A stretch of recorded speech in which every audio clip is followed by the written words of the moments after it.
Among the world's 10 most unequal countries, 7 are located in Africa.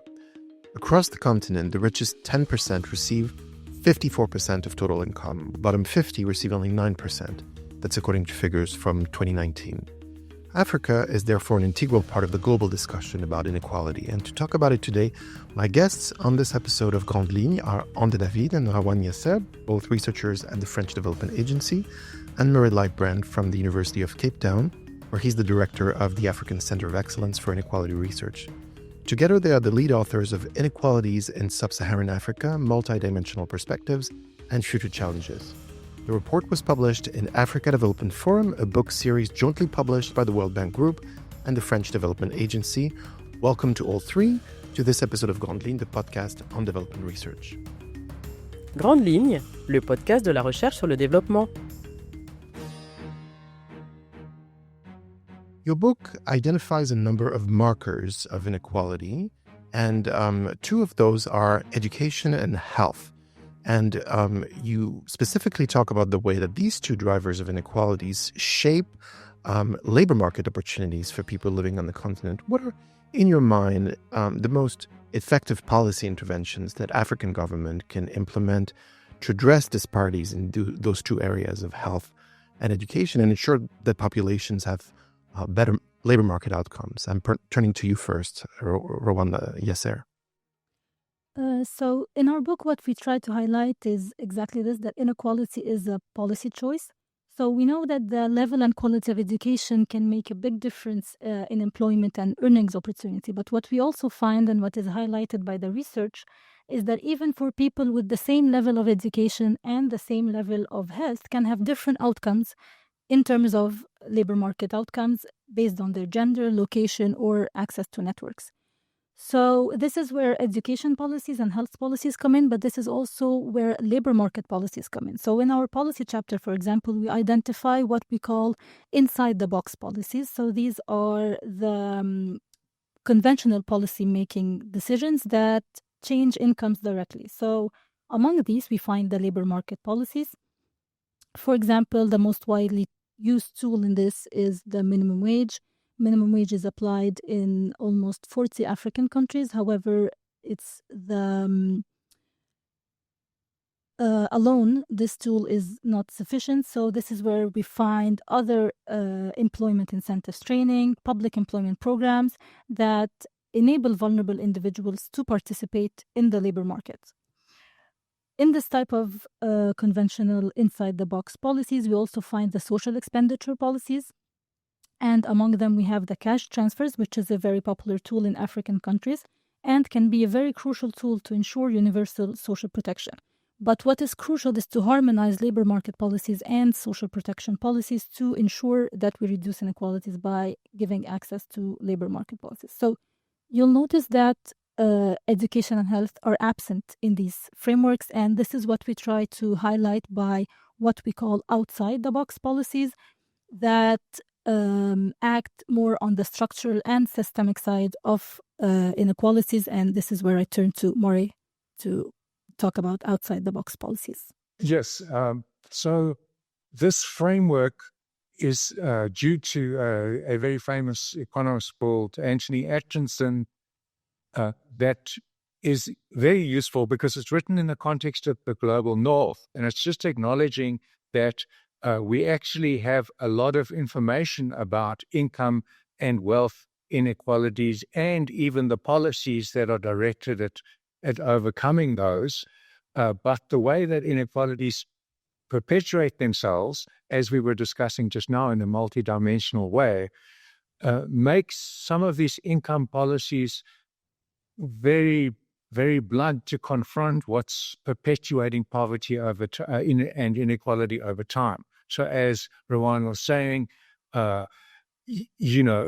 education and health are often regarded as inequalities of opportunity that long precedes before you get into the labor market and before income inequalities pick you up. But it greatly impacts on what you bring into the labor market. In that sense, it's very much part of conventional policy making, but it's not conceptualized in the inside the box income and tax policies to confront inequality. Where this is very consequential, actually, for confronting inequalities in Africa, is that these inequalities of opportunity are really the platform. We need equality of opportunity as a platform for African citizens to actually be productive, to flourish, to do well in the labor market, but also to be the best citizens that they can be. And so it's a very sort of a profound structural issue. And it in not thinking about these education and health inequalities in that way, one loses a lot, because even, for example, the focus on provision of infrastructure in a country, which is often thought about as, okay, we need infrastructure to crowd in businesses to enable the economy to flourish. Well, you need infrastructure for people to get to schools and to have any real school choice, or to get to clinics too. And so this multidimensional nature of inequalities and how it intersects with education and health is a profound societal metric of how that society is doing in overcoming inequalities. And what our book really uncovers is most societies are really doing very badly at all of that, so that by the time people get into the labor market, there's great inequalities that economists then tend to say, okay, but these people just have different productivity. Yes, but what led to that productivity? What led to, you can almost endorse gender discrimination, for example, at that point, by the fact that you've got these systemic processes around education and health that go against females. Speaking of gender, and I turn to you again, Rawane Yasser, gender-based inequalities are deeply rooted in African contexts and elsewhere, of course, but on the continent, they have significant consequences in terms of access to resources and to opportunities. Again, how can policymakers address those disparities, and how can they promote more inclusive forms of development across Africa? So policies to address gender inequalities are usually given to education or labor market or health access. But the issue with gender inequalities is their intersectional nature. So other issues of ownership, social norms, and gender norms usually intersect with inequalities in education and labor market. So this intersectional aspect really needs to be taken into account in policy actions aiming at gender inequalities. So, for example, in education, while interventions mostly aim to reduce the gender gap enrollment in African countries, other initiatives to combat social and cultural norms are crucial. For example, teaching advocacy to girls, but also improving water, sanitation, and hygiene facilities, and providing scholarships to ensure increasing female enrollment. Another aspect where social norms can have an impact is occupational segregation, where we have female-dominated occupations that are usually paying lower wages and influencing the choice of field of study and choice of occupation for women. So policy intervention in that case can improve women's skills and educational attainment, but it can also create inclusive workplaces and mandatory paternity leaves to avoid discrimination at hiring and increasing hiring of women. Women's participation and choice of field is also limited by their unpaid care work, which is something that is usually not taken into account in national accounts. It reduces their time spent on income-generating activities, and it also reduces their income. So while this is directly the cause of gender norms, but legislations and laws can be a first step towards reducing this type of inequalities. Other initiatives such as public infrastructure can also reduce the burden on women and increase their opportunities in the labor market. We're also left with an issue of gender inequalities in access to resources and ownership of assets across Africa. So this could be land and housing ownership, but it can also be livestock, financial assets, and savings like access to bank accounts, etc. So once again, these inequalities intersect with other types of inequalities, with the gaps being larger in rural households and being larger in poorer areas.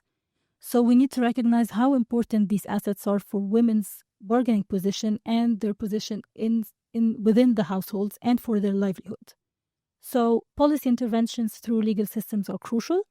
Egalitarian legal regimes have been proven to increase women's property ownership, but also reforms to enhance financial inclusion can address the lower savings of women and their access to assets and therefore increase their income and their savings and enabling them to move out of informal and vulnerable employment into business and formal employment.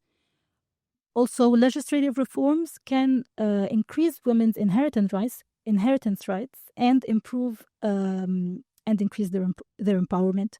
And also reforms in the workplace like workplace protections, equal pay, etc., can increase women's empowerment and their access to labor market in the presence of the persistent social norms, but they can be a first step. Another important phenomenon that is described as both a cause and a consequence of inequality in Africa is, of course, migration in all of its forms, rural to urban, but also across international borders.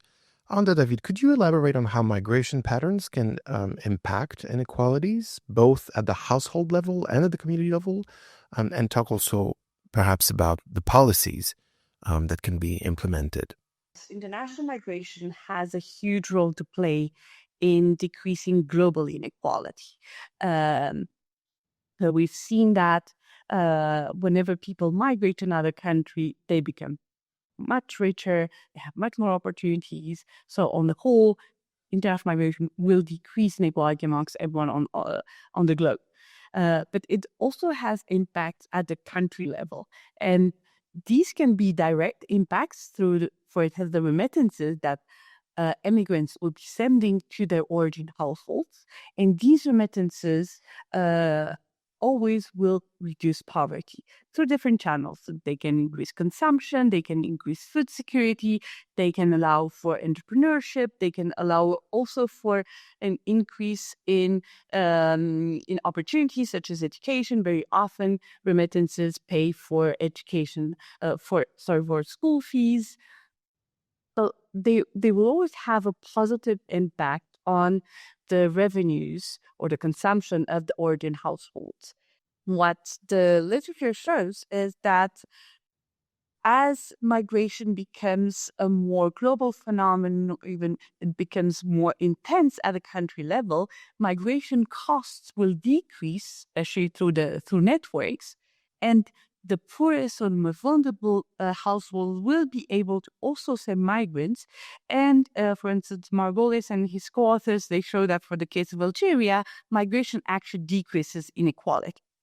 The impact of these remittances on inequality will also depend on the cost and the cost of sending remittances. And this is where, for instance, policy can play a significant role. And there are several international agreements, or at least tries to lower the cost of sending remittances, because this can have a huge impact in terms of the effect that the remittances can have on household well-being and on the poorest, therefore being able to reduce inequality.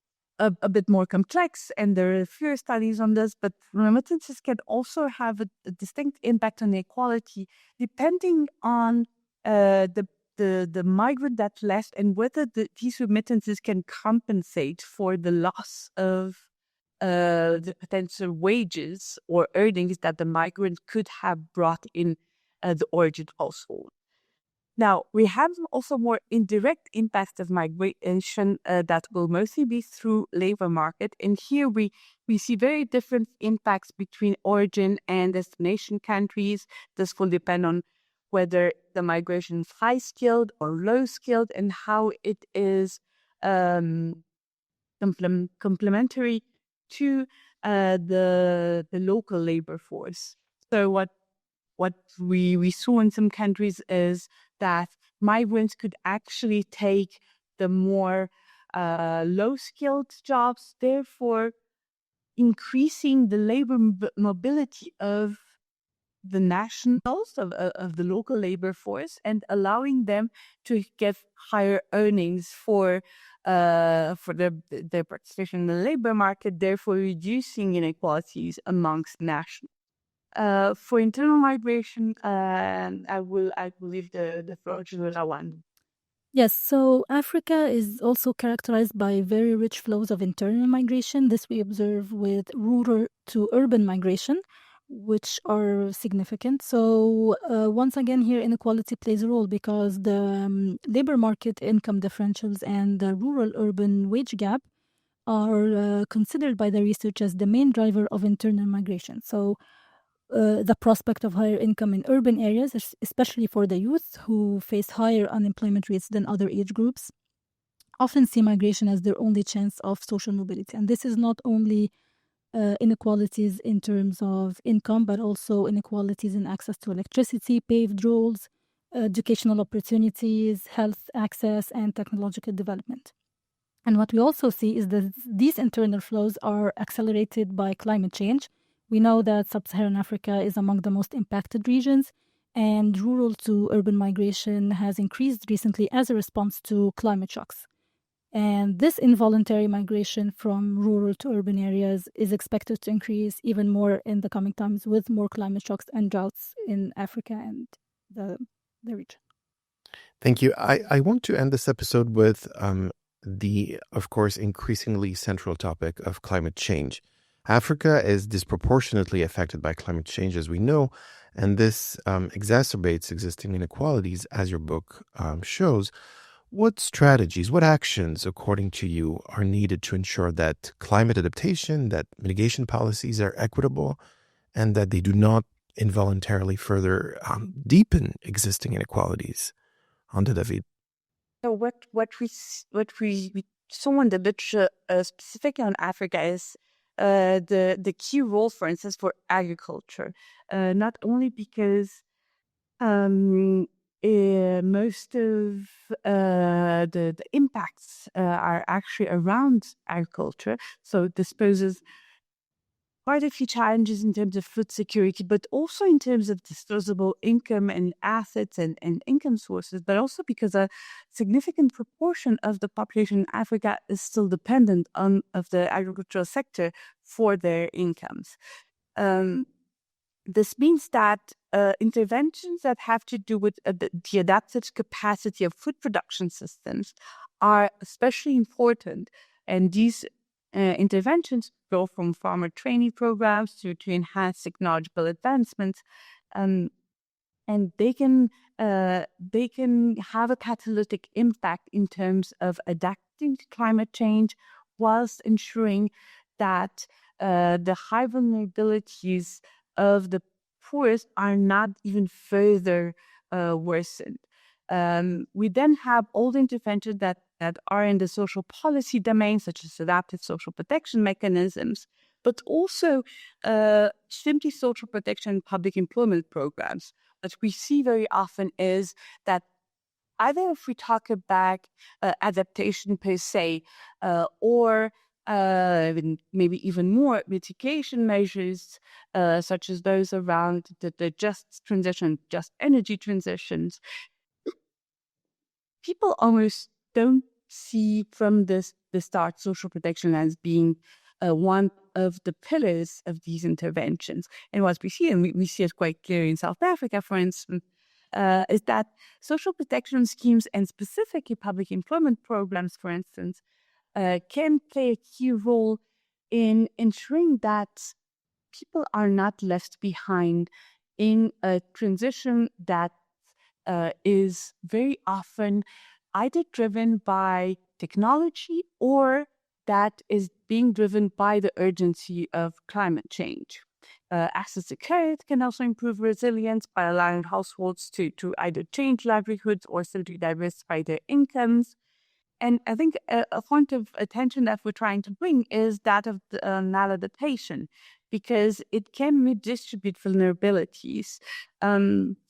And in order specifically to avoid the maladaptation, what is important is that policymakers understand with a lot of detail the local context and the local dynamics.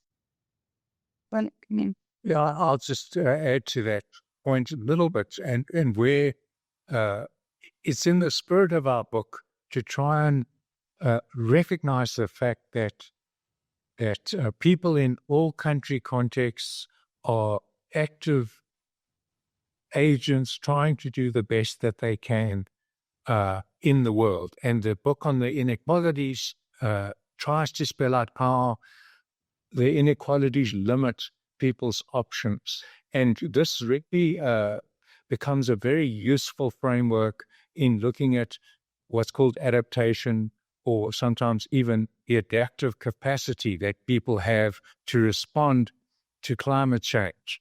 And I think Anders spelled out very nicely how that's uneven, and it's incredibly useful part of the book, I think, to show that that when climate change responses are negotiated or nationally determined contributions are written down, the inequalities in how that's going to impact on people are often not considered. But what breathes life into that in terms of our strategy in the book, as Anders said, is to try and link that to people's abilities to progress. That's what social mobility means. And so this idea of adaptive capacity in the book, we've tried to ground it in, what are the possibilities that people have to actually make the adjustments that they want to make and know that they need to make. That's not the issue. Can they make it? And I think Under referred to the issue of land. That's where she started talking about her inputs. And if you think about land, one of the things we find in Africa, for example, is that these norms that Rawane was talking about earlier, in terms of actual abilities to make decisions about land, have extreme gender biases in it. Sometimes it's even legal, but often it's not formally legal. It's norms. And so, you're expecting adjustments from smallholder farmers who are often women. They aren't capacitated to make the adaptive response that they know that they need to make because of the way that the multidimensional inequalities are actually working in their society. And so they're very stifled in that regard. And one strong aspect of the book then is this focus on social mobility. And I think one of the best examples of why it's useful is in this issue of adaptation to climate change. Thank you very much to all three, Anda David, Rawane Yasser, and Murray Leibbrandt. I encourage every one of our listeners to read Inequalities in Sub-Saharan Africa, Multidimensional Perspectives and Future Challenges, the report that you published in Africa Development Forum, a series jointly published by the World Bank Group and the French Development Agency. Thank you for listening to this episode of Grandes Lignes, the podcast on development research of the French Development Agency. All our titles are available in open access at editions.afd.fr. And for titles in the Africa Development Forum series, you can also access them through the Open Knowledge Repository of the World Bank Group. Today's episode was produced and edited by Eric Tauvin, and I am Etienne Chaya. Thank you.